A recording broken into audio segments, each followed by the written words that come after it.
Hey my garden friends, welcome back to the Crochet Flower Designer series. Now I know we've been on a little bit of a pause, but we are diving back in today with a very specific mission. Now if you're new here, I'm Leticia and I'm on a journey to help you make your next crochet flower your first masterpiece. Not just another project tucked away in a bin and not just another pattern you follow to the T, but a piece of art that you actually create yourself. Now, as a designer, I've realized that the endless hustle of hunting for the perfect pattern actually blinds us to the beauty that's right in front of us. Now, believe it or not, you don't need a 20-page crochet pattern to create a masterpiece. You just need to listen to what the flower is already telling you.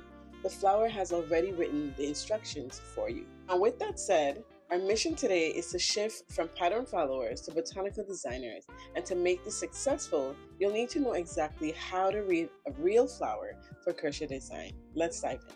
Now let's take a look at this beauty. This is the Valley Slippers Rose Mallow Hibiscus, and it's known for these massive 8-inch blooms that look like delicate ruffled crepe paper. It's feminine, it's architectural, and to a beginner, it might look impossible to recreate without a pattern. But I want to show you how the instructions are hidden in plain sight, written directly on the bloom itself. Now, to build a masterpiece, you need a perfect start, and we'll start with mapping the foundation, which is the center of the bloom. Now, in this Rose Mallow Hibiscus, we have a 5-part symmetry, but if you look closer, you'll see how the petals overlap. Now, notice how the petals don't sit side by side, they actually embrace each other. And this is a common mistake in crochet design, as we just naturally give each petal the same amount of space. Let's look at what I call the staircase strategy. Now, this is the physics of a petal. This is the secret to this Rose Mallow's dramatic shape. Now, if you look at the edge of this petal, it isn't just a straight line, it's actually a sophisticated curve that flares outward. Now, in my method, we create the staircase by using our stitches to create different lengths at different times. Instead of just going back and forth in even rows, we are strategically stepping our stitches by shortening some areas and lengthening others to literally build the architecture of that flare. When you control the length of your stitches along the edge, you're actually sculpting the petal into its botanical form. Finally, let's look at the DNA. See these delicate lines radiating from the center?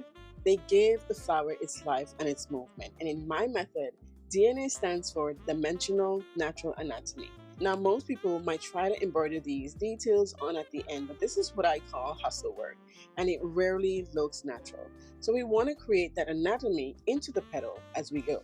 Now, by working in specific back and front loops to create ridges, we build those shadows and lines right into the structure of the stitch. It becomes a dimensional part of the petal, following the natural flow of the bloom and honoring the flower's anatomy. It's one pass, it's clean, and it's what turns a craft into a masterpiece. Now, before you go, let's recap. First, you want to make sure to map your center for the overlap. Secondly, sculpt your staircase by varying your stitch lengths at the edge. And thirdly, always add your DNA into the stitch to create those natural veins as you go. Now, knowing the first right steps is the most important, but executing it is where the magic happens. So stay tuned for the next video, where I'm going to share the staircase secret and show you exactly why your petal shapes may be off. Now, once you map the foundation, the staircase, and the DNA, the mystery of the design disappears and the art begins. Now, if you're ready to move beyond the pattern hunt and start designing your own crochet flowers, I've created a special experience for you called Crochet Flower Design in a Weekend. It's a guided design along where we take a blank page and a beautiful flower just like this one, and I walk you through my entire creating process. You can find all the details and secure your spot for the next session by clicking the link in the comments. Now let's stop hunting for patterns and start designing your first masterpiece.